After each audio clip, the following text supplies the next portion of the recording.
오늘 성경 말씀은 시편 119편 105절입니다. 먼저 점진적 계시에 대해 알아보겠습니다. 하나님께서는 처음부터 아담에게 성경 66권을 주시지 않았습니다. 하나님은 많은 시간이 지나고 나서야 당신의 말씀을 여러 사람들에게 주셨으며 그 말씀을 받은 사람들은 하나님께서 자신들에게 계시해 주신 진리를 기록함으로 비로소 하나님의 뜻을 세상에 드러낼 수 있었습니다. 그런데 이 계시도 그들에게 모두 보여주신 것이 아닙니다. 당신의 뜻에 따라 조금씩 계시해 주셨습니다. 시간이 지나면서 하나님께서는 당신의 뜻을 조금씩 사람들에게 계시해 주셨습니다. 구약 시대를 거쳐 신약 시대에서도 하나님께서는 사도들을 통해 당신의 뜻을 계시해 주셨습니다. 하나님께서는 이러한 방식으로 각 시대를 걸쳐서 서로 다른 사람들에게 당신의 뜻을 계시해 주셨습니다.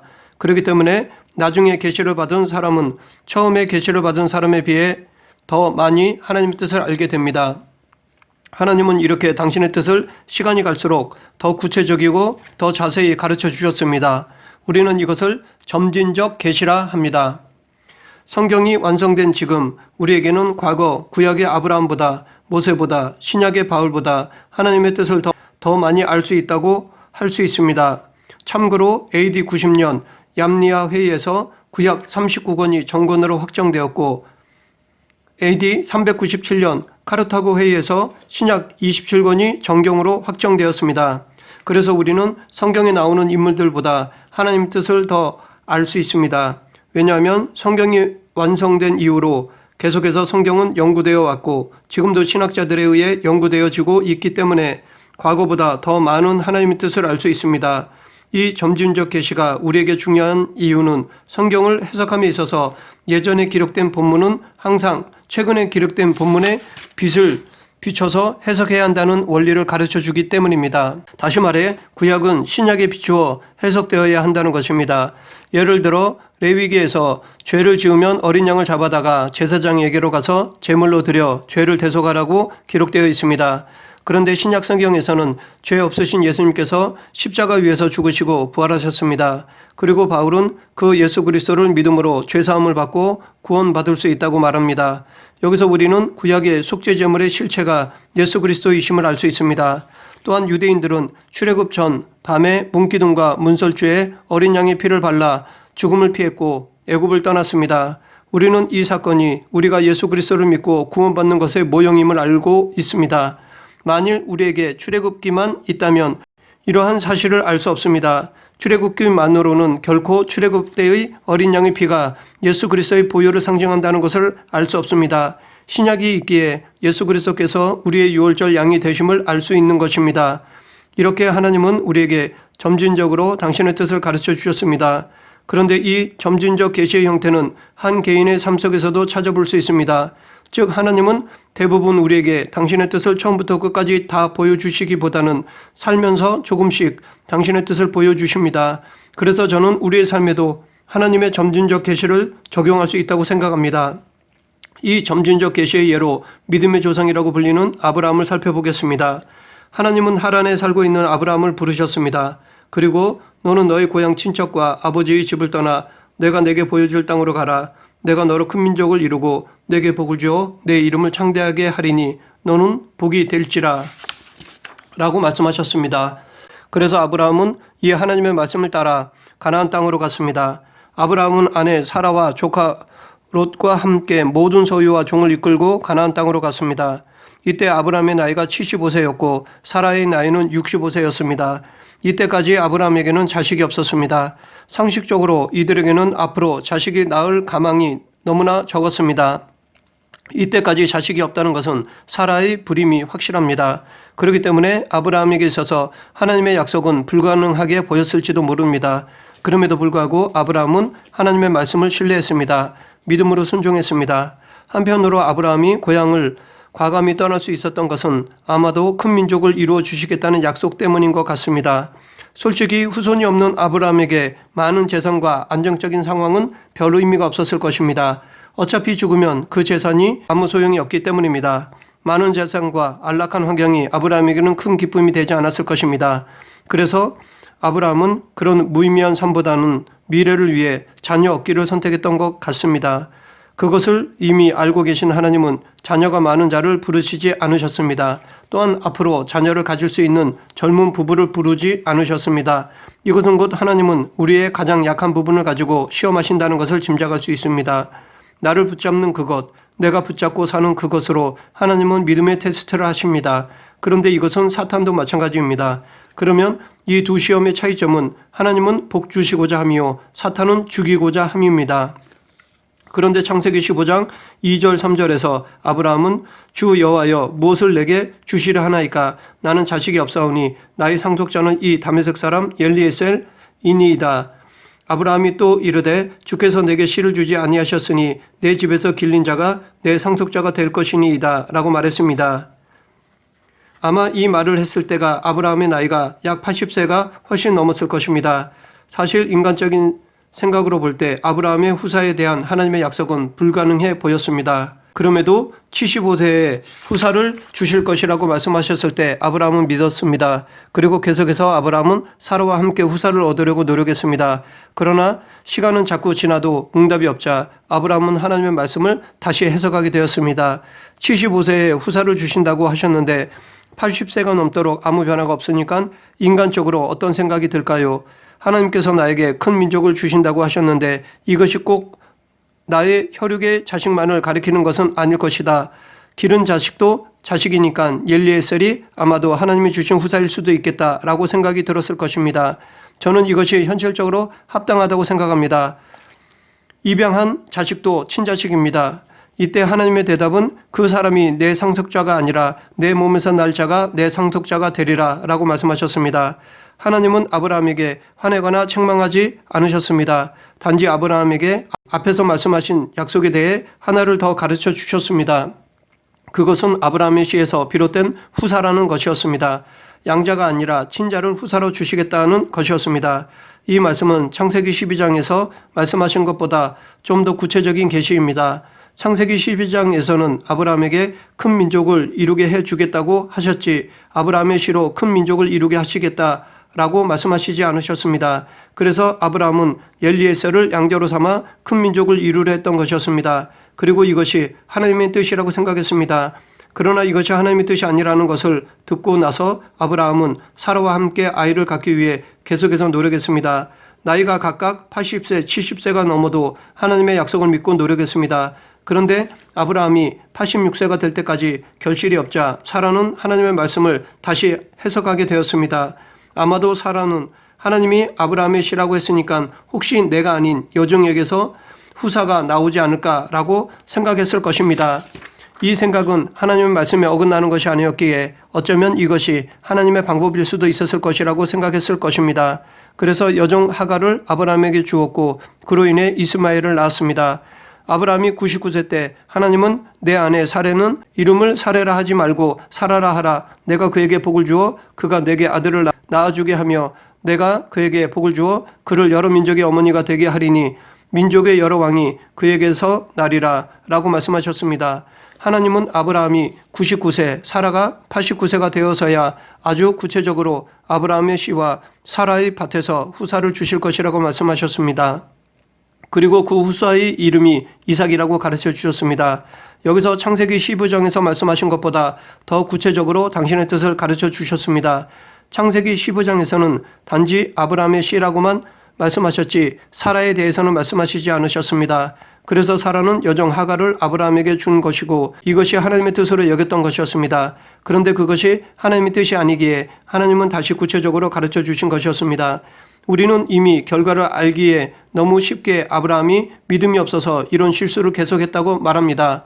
그러나 따지고 보면 하나님께서 처음부터 아브라함의 씨와 사라의 밭에서 나올 후사가 이삭이라고 말씀하셨다면 아브라함은 절대로 이렇게 실수하지 않았을 것입니다. 그런데 하나님은 그냥 막연하게 큰 민족을 이루어 주겠다라고 하니까 아브라함과 사라의 입장에서는 나이는 먹어가고 점점 더 현실적으로 불가능하게 되니까 이런 현실적인 생각을 했던 것입니다. 저는 이들의 행동이 우리와 별 다를 것이 없다고 봅니다. 아브라함의 행동에 대해 한 번 더 이렇게 생각해 보았으면 합니다. 홍수가 나서 점점 물에 빠져가는데 구조선이 와서 구해주려 하니까 하나님이 도와주실 것이니까 그냥 가시오라고 대답했습니다. 그렇게 여러 번 하고 나서 결국 나중에는 물에 빠져 죽었습니다. 죽은 사람은 하나님 앞에 가서 왜 나를 도와주지 않았냐라고 하니까 하나님께서 구조선을 보내 몇 번씩 구해주려 했는데 왜 말을 안 들었냐라고 대답하셨습니다. 그렇다면 앞에서 말한 아브라함이 취했던 행동들이 이 예화에서 하나님의 대답에 맞는 경우가 아닌가라고 생각합니다. 우리는 이미 결과를 알고 아브라함의 이야기를 보니까 쉽게 그가 믿음이 없다고 말하지만 우리가 아브라함과 동시대의 사람이라면 절대 이렇게 생각하지 않을 것입니다. 아브라함처럼 생각했을 것입니다. 아브라함의 입장에서는 믿음으로 최선을 다한 것이라 생각합니다. 아마 지금처럼 시험관 아기를 가질 수 있었다면 분명히 그랬을 것입니다. 실제로 우리의 모든 일들이 전적인 하나님의 은혜이지만 하나님은 우리에게서 수고와 노력도 보십니다. 하나님은 절대로 감을 떨어뜨려 우리 입에 넣어주시지 않으십니다. 우리를 통해 눈물을 흘리며 씨를 뿌리게 하시고 수고와 노력으로 일하게 하십니다. 그리고 나서 기쁨으로 단을 거두게 하시지 절대 무의도식하지 않게 하십니다. 아브라함과 사라는 하나님의 약속을 믿고 자기들이 할 수 있는 일에 최선을 다했습니다. 수고하고 눈물로 씨를 뿌렸습니다. 단지 그것이 하나님의 방법이 아니었을 뿐입니다. 그렇기 때문에 저는 아브라함과 사라는 믿음이 대단한 사람이라고 생각합니다. 하나님이 후사를 주신다는 것을 조금도 의심하지 않았습니다. 75세라는 노령에 그 약속을 받고도 장장 25년 동안 믿고 살아왔습니다. 하나님이 처음부터 구체적으로 이 약속을 어떻게 이루어 주실 것인지 말했다면 아브라함이 이런 실수는 하지 않았을 텐데 그때그때 조금씩 당신의 뜻을 점진적으로 보여주셨기 때문에 아브라함과 사라는 이런 일들을 행했던 것입니다. 이들은 우리에 비하면 엄청 믿음 있는 것입니다. 우리는 25년 동안 하나님의 약속을 믿고 살아가기는커녕 당장 우리 요구를 들어주지 않으면 포기하고 마는데 아브라함과 사라는 포기하지 않았습니다. 이들은 하나님의 뜻을 현실적으로 해석하고 적용했을 뿐이지 절대 믿음을 포기한 적은 없었습니다. 하나님이 한 번에 당신의 뜻이나 계획을 다 보여주시면 좋은데 그렇지 않고 지금 우리에게도 조금씩 보여주십니다. 그렇기 때문에 지금 우리는 어떻게 살아가야 할까요? 이 대답을 오늘 본문에서 말하고 있다고 생각합니다. 오늘 본문을 보면 주의 말씀은 내 발의 등이요 내 길의 빛이니이다 라고 말하고 있습니다. 이 말씀은 다양하게 해석할 수 있고 다양한 교훈을 우리에게 줍니다. 저는 이 말씀을 점진적 계시라는 입장에서 바라보고자 합니다. 하나님의 말씀, 즉 성경은 우리가 살아가는 영적으로 어두운 이 세상에 길을 비춰주는 빛입니다. 그뿐 아니라 한치 앞을 내다볼 수 없는 미래에 대해 어떻게 살아가야 하는지를 가르쳐주는 빛입니다.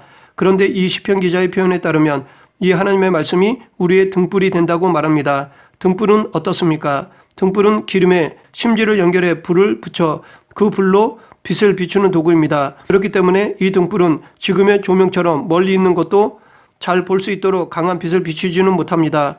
등불은 한 걸음 걸어갈 정도밖에는 비춰주지 못합니다. 그래서 등불을 들고 캄캄한 길을 걸어가면 사방은 여전히 캄캄합니다. 단지 한 걸음 걸을 정도만 보여줄 뿐입니다. 시편 기자는 본문에서 성경이 이렇다고 말하고 있습니다.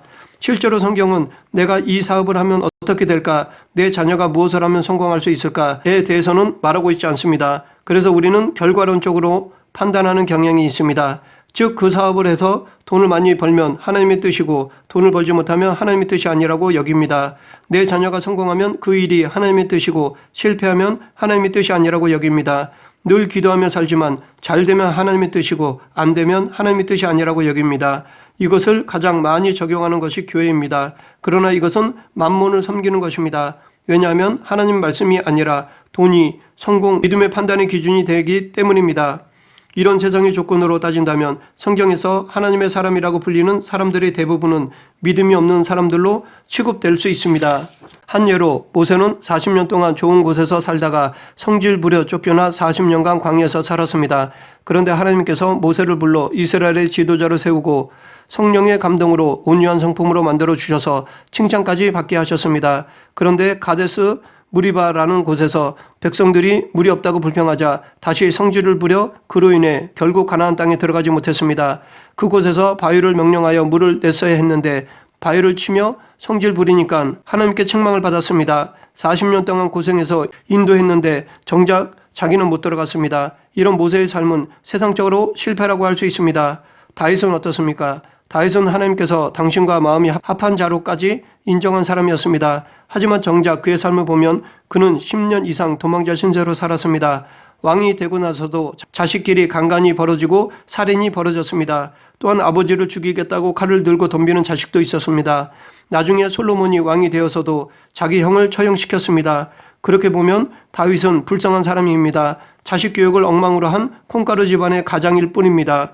사무엘은 어떻습니까? 사무엘은 자기의 사명은 잘 감당했지만 자식들이 온전하지 못하자 백성들이 보소서 당신은 늙고 당신의 아들들은 당신의 행위를 따르지 아니하니 모든 나라와 같이 우리에게 왕을 세워 우리를 다스리게 하소서라고 말했습니다. 다시 말해 당신의 아들들은 믿지 못하겠다는 것입니다. 이런 부분에서 저는 사무엘이 엘리 제사장과 별 다를 바 없는 상황이라 봅니다. 세상적으로 보면 사무엘도 자녀에 대해서는 실패한 인생이라고 볼 수 있습니다. 믿음의 조상이라는 아브라함은 그의 큰아들은 구원받지 못했습니다. 심하게 말하면 지옥에 갔습니다. 이삭은 그의 큰아들도 구원받지 못했습니다. 이 모두 세상적으로 보면 실패한 인생이라 할 수 있습니다. 하지만 믿음은 개인적인 것입니다. 다윗이나 사무엘, 아브라함, 이삭 이들 모두 그들의 자녀들에게 신앙으로 가르쳤을 것입니다. 그러나 자녀들이 따르지 않은 것입니다. 아무리 믿음이 좋은 부모라 해도 자식을 믿음 좋게 만들지는 못합니다. 마치 목자가 양을 시냇가로 이끌어 갈 수는 있어도 물을 마시는 것은 양들이 하는 것과 같습니다. 아무리 신앙 교육을 잘 해도 자녀들이 따르지 않으면 안 되는 것입니다. 이것은 유다 역사를 통해서도 알 수 있습니다. 믿음이 좋았던 왕들, 그 대표로 여호사밧, 히스기야, 요시야 왕들의 아들들을 보면 믿음이 좋지 않았습니다. 이처럼 믿음 좋은 부모 밑에 믿음 없는 자녀가 있을 수 있습니다. 반대로 이 여호사밧, 히스기야, 요시야 왕의 부모들은 믿음이 좋은 사람이 아니었습니다. 그럼에도 이들은 믿음이 좋았습니다. 이처럼 불신자 부모 밑에 믿음이 좋은 자녀가 있을 수 있습니다. 그러므로 우리는 세상적인 조건으로 그 사람의 믿음을 판단하거나 구원은 개인적인 것이기에 싸잡아 평가해서는 안 됩니다. 우리는 많은 설교와 성경을 통해 믿는 자를 하나님께서 인도해 주시고 보호해 주심을 듣고 알고 있지만 구체적인 내 삶 속에서는 여전히 미래가 불분명합니다. 미래가 보이지 않습니다. 이런 면에서 세상 사람이나 믿는 우리나 별 차이가 없습니다. 미래를 100% 알 수 없습니다. 그래서 불신자들은 과학이 발달된 시대를 살고 있지만 점집에 갑니다.